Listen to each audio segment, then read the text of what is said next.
जय हिंद दोस्तों, मैं हूं परवेज़ अहमद। आप देख रहे हैं द पॉलीग्राफ। हमारे साथ मौजूद हैं बहुत ही जनप्रिय नेता जो है केंद्रीय मंत्री हैं अनुप्रिया पटेल जी। आपका बहुत स्वागत मेरे कार्यक्रम में।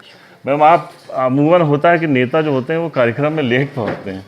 बहुत कम देखने को मिलता है कि इतने बड़े केंद्रीय मंत्री और कार्यक्रम में पहले पहुंच जाएं। ये तो बहुत अच्छी बात है। हम लोग थोड़ा प्रेसिडेंस बदलने की कोशिश कर रहे हैं। जी। जनता क्यों इंतजार करे, कभी नेता भी कर लेगा। बहुत अच्छी बात है। मैडम, 2 राउंड हो चुके हैं। क्या लग रहा है आपका आकलन जो कहा जा रहा है कि बहुत ज़बरदस्त टक्कर हो रही है कि आपकी पार्टी अच्छा कर रही है, क्या आपको क्या महसूस नहीं, टक्कर हो रही है ऐसी बात तो निश्चित रूप से हमारे विपक्ष में जो गठबंधन है वो दावे करेगा ही। जी। लेकिन उत्तर प्रदेश की सरकार ने जिस तरीके से भारत सरकार के साथ समन्वय कायम करके 5 साल में उत्तर प्रदेश के अंदर विकास की तमाम परियोजनाओं को बड़ी तेज़ गति के साथ आगे बढ़ाया है, उसको देखते हुए हमें पूरा विश्वास है कि उत्तर प्रदेश की जनता एक विकास परक सरकार को दोबारा मौका देगी और प्रदेश इसी प्रकार अगले 5 सालों में भी आगे बढ़ेगा। मैम, केंद्र की जो योजनाएं हैं वो तो ज़रूर बहुत फ़ायदा कर रही हैं। जो उत्तर प्रदेश सरकार है इसने कौन सा खास काम किया है जो फिर से सत्ता में रिपीट हो जाएगी? मुझे लगता है कि मैं बोलना शुरू करूंगी तो शायद समय कम पड़ जाएगा।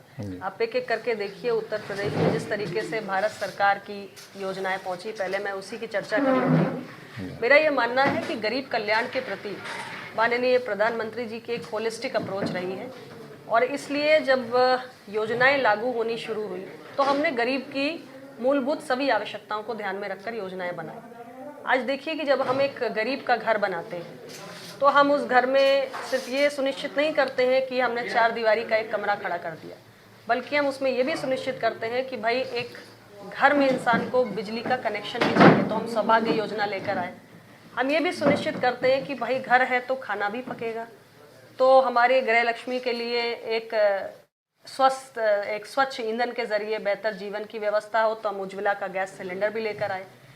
और घर के लिए एक मूलभूत आवश्यकता होती है कि एक शौचालय भी हो, तो एक ऐसा घर जिसमें एक टॉयलेट है उसके लिए भी हम योजना लेकर आए, सिलेंडर के लिए योजना लेकर आए, बिजली के कनेक्शन के लिए योजना लेकर आए।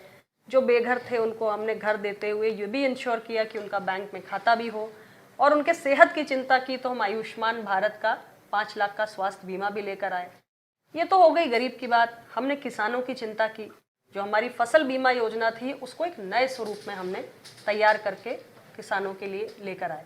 इसके साथ हमने पहली बार देश के अंदर मिट्टी के सेहत का परीक्षण शुरू किया, हमने सॉइल हेल्थ कार्ड्स बांटे, हमने ऑर्गेनिक खेती को भी बढ़ावा दिया, हमने नीम कोटिंग ऑफ यूरिया की। पीएम किसान एक ऐसी योजना है जिसके ज़रिए हमारे किसानों को बुआई से पहले जो उनकी छोटी मोटी आवश्यकताएं होती हैं उसकी पूर्ति के लिए भी सरकार ने प्रबंध किए। मैडम, इतनी सारी योजनाएं आप लेके आपने ज़मीनी स्तर पे इतना काम किया, फिर ये टक्कर क्यों मिल रही है आपको उत्तर प्रदेश में समाजवादी पार्टी से? कोई टक्कर है ही नहीं। ऐसा तो हमारा जो सामने गठबंधन लड़ रहा है वो एक परसेप्शन क्रिएट करने की कोशिश कर रहा है, क्योंकि अब सत्ता से बेदखल हैं, पिछले 5 साल सत्ता से दूर रहे हैं। 2017 के चुनाव में बेहतर परफॉर्म नहीं किया, 2019 के चुनाव में भी कोई खास प्रदर्शन नहीं कर पाए। तो जब सियासी ज़मीन खसकने लगती है तो हाथ पांव मारती हैं सियासी दल, गठबंधन बनाते हैं, हाथ पांव मारते हैं, एक परसेप्शन बनाने की कोशिश करते हैं। लेकिन उत्तर प्रदेश की जनता किसी बहकावे में आने वाली नहीं है। एक बार फिर एनडीए की वापसी होने जा रही है। आप किसानों के लिए इतनी योजनाएं लेके आए, उसके बाद किसान आपसे नाराज रहा। आप इतने दिन जो प्रदर्शन चलते रहे उसका क्या असर होगा यहाँ पर? देखिए, मुझे लगता है कि अब इस मसले पर बात करने का बहुत औचित्य नहीं है, क्योंकि जिन 3 कृषि कानूनों को लेकर किसानों के साथ मुझे लगता है एक सही संवाद करने में हम कामयाब नहीं हो पाए थे। माननीय प्रधानमंत्री जी ने उन कृषि कानूनों को वापस कर लिया है, अब वो मुद्दा बचा ही नहीं है। मैडम, जो किसान नेता है जैसे राकेश टिकैत वो लगातार मतलब कुछ ना कुछ पार्टी के खिलाफ बोल रहे हैं आपके, उसका नुकसान नहीं होगा? ठीक है, देखिए ऐसा है कि हर नेता का अपना एक विचार होता है, अपना एक एजेंडा होता है, वो अपने विचारों और एजेंडा के अनुकूल बात करते हैं। लेकिन आप देखिएगा पहले चरण में जिस तरीके से वोटिंग हुई है, दूसरे चरण का भी अब चुनाव समाप्त हो गया है, 60% के ऊपर वोटिंग हुई है, 62% तक दूसरे चरण में गया है। तो जनता ने बहुत उत्साह के साथ एनडीए के पक्ष में, उम्मीदवारों के पक्ष में वोट किया है, ऐसा मैं पूरे विश्वास के साथ कहती हूँ। और 10 मार्च को जब नतीजे आएंगे तो प्रत्यक्ष को प्रमाण की आवश्यकता नहीं होगी। तो मतलब क्या लग रहा है, आप चुनाव में धीरे धीरे 2 राउंड के बाद किस स्थिति में खड़े हुए हैं? हम बहुत मजबूत स्थिति में खड़े हुए हैं। एनडीए गठबंधन को बढ़त है, बहुत अच्छी बढ़त है। और जैसे जैसे आगे की चरणों की ओर हम बढ़ेंगे वैसे वैसे आप देखेंगे कि एकदम माहौल एक तरफा नजर आने लगेगा। जब 2017 में जब आपका चुनाव था मैम, तो बहुत ज़्यादा भीड़ चुनावी सभाओं में हो रही थी। इस बार वो भीड़ नज़र नहीं आ रही, उसकी वजह क्या है? पता नहीं आप कौन सी चुनावी सभाओं में गए, हम तो जहाँ जा रहे हैं इतना उत्साह है। अभी अभी मैं आपके बीच पहुँच रही हूँ, दरियाबाद से सभा करते हुए पहुँच रही हूँ। उससे पहले मैं जैतपुर में थी और हर जगह इतना ज़बरदस्त उत्साह, इतनी भारी भीड़।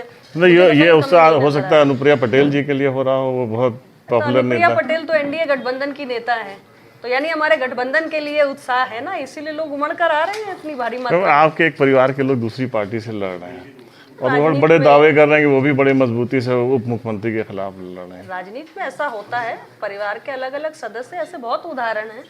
गांधी परिवार में ही आप देखिए, अलग अलग राजनीतिक पार्टियों में लोग रहे हैं। ऐसे बहुत से परिवार हैं, मैं एक ही परिवार का उदाहरण देना नहीं चाहती, तो सब स्वतंत्र हैं। जी जी।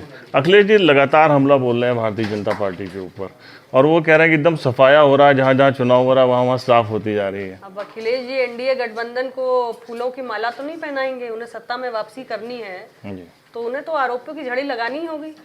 लेकिन अब उनके आरोपों का जवाब तो जनता देगी ईवीएम मशीन का बटन दबाकर। तो जो ये योजनाएं आपने अभी बहुत सारी घोषणा पत्र में जो आया है भारतीय जनता पार्टी के, तो ये क्या संभव है कि जिस तरीके से लड़कियों को जो है लैपटॉप मोबाइल के साथ स्कूटी और ये सब जो डीजल, ये चुनावी घोषणाएं तो नहीं हो रही हैं? ऐसा है कि जब प्रधानमंत्री जी कहते थे कि हम करोड़ों गरीबों के घर बना देंगे, तब भी शायद लोग ऐसे ही प्रश्न चिन्ह खड़े करते थे। जब करोड़ों महिलाओं को उज्ज्वला गैस का सिलेंडर उपलब्ध कराने की बात होती थी, तब भी ऐसा ही सोचा जाता था। जब करोड़ों टॉयलेट्स बनाने की बात होती थी, तब भी लोग सोचते थे कि संभव है क्या। असंभव को संभव करके दिखाना, ये तो नेतृत्व की क्षमता है, उसका प्रदर्शन हुआ है। अच्छा, जो छोटे छोटे दल शामिल हो गए थे इस बार समाजवादी पार्टी के साथ, वो कितना नुकसान कर सकते हैं, आपको क्या लग रहा है? देखिए, ऐसा है, एक प्रयोग है। समाजवादी पार्टी ने पहले भी गठबंधन किए हैं। 2017 में गठबंधन किया कांग्रेस के साथ, जनता ने नकार दिया। फिर 19 में बहुजन समाज पार्टी के साथ किया, उसे भी नकार दिया। उसी प्रकार इसमें भी जो एक नया प्रयोग हुआ है उसे भी नकार देंगे। कितनी उम्मीद है वापसी की? पूरी 100%, कहीं कोई संदेह नहीं है। आप कितनी देखिएगा, कितनी सीटें मिलेंगी? कितनी सीटें मिलेंगी? सीटों के आंकड़े थोड़ा और आगे चलिए और स्पष्ट बता देंगे। अभी तो अनुमान चल रहा है, हवा बड़ी तेजी से चल रही है और धीरे धीरे आपकी खुद की पार्टी का परफॉर्मेंस कैसा रहेगा? जो 100% पूरी गारंटी के साथ जितनी सीटें लड़ेंगे सब जीतेंगे, जबरदस्त। चलिए, बहुत बहुत जो है आपको शुभकामनाएं। बहुत उम्मीद है ये अनुप्रिया पटेल जी थी और बहुत ही लोकप्रिय नेता है। हमको उम्मीद है जैसा ये कह रही हैं वैसा संभव होगा और एक बार फिर आप सरकार में आएंगी। धन्यवाद।